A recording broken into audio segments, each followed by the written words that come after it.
Dr. John L. Lund, in his new book, 2007, Mesoamerica and the Book of Mormon, Is This the Place?, has some very interesting things to say about population and demographics in the Book of Mormon. That is what demographics is it's the study of population.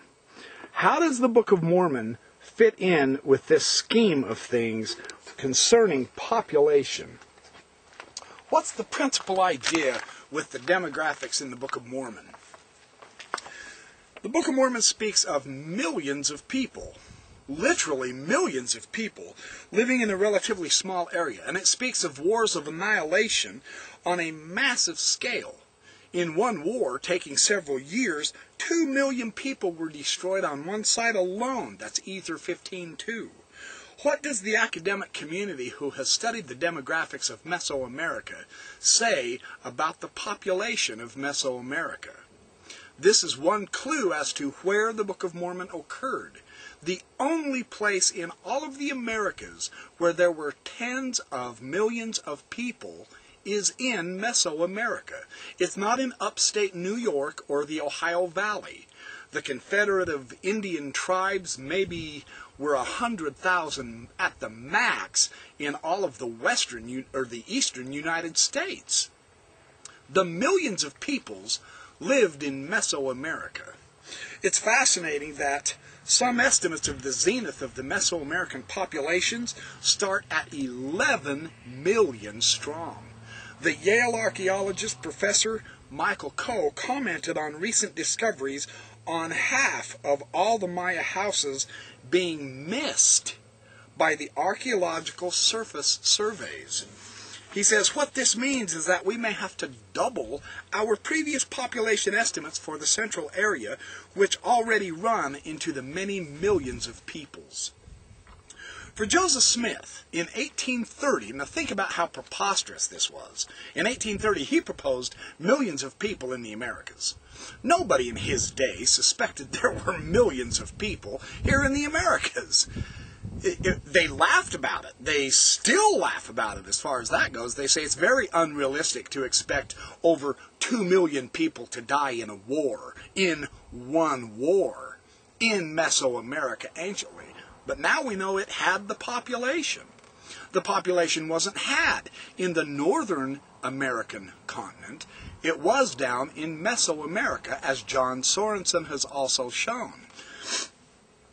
Once again, when the Smithsonian argued against the Book of Mormon, one of its arguments was against the population numbers in the Book of Mormon.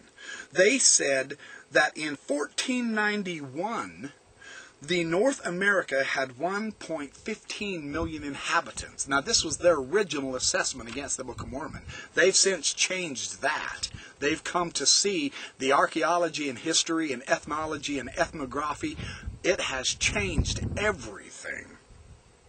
When Columbus landed, the Mexican plateau alone had 25.2 million people. This was more than double of the entire population of Spain, where Columbus had come from on the other side of the Atlantic, in the Old World. Dr. John E. Clark, a BYU professor of archaeology, also addresses the issue of demographics in Mesoamerica. Could millions of people have lived in the area proposed as the Book of Mormon lands? Yes, and they did so.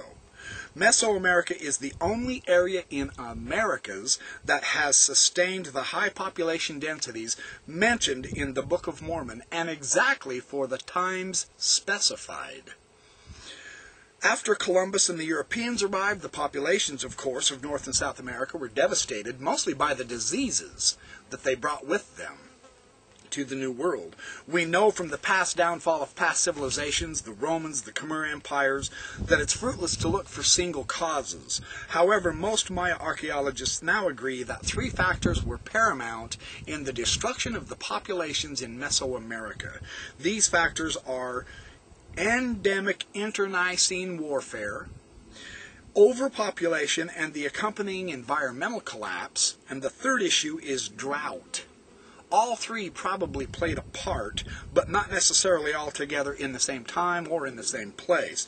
Warfare seems to have become a real problem earlier than the drought and the overpopulation. Now this is interesting because this is the precise picture the Book of Mormon gives us. The prophets in the Book of Mormon prophesied long before Michael Coe said that the destruction would come by similar means, by famine and by pestilence and by the sword. Alma 10:22. The 1830 publication of the Book of Mormon would make Joseph Smith as wise and informed, as accurate as the Mesoamerican scholars are today concerning the demographics of the Book of Mormon in Mesoamerica. And it also gives the reason for the demise of the Mesoamerican cultures.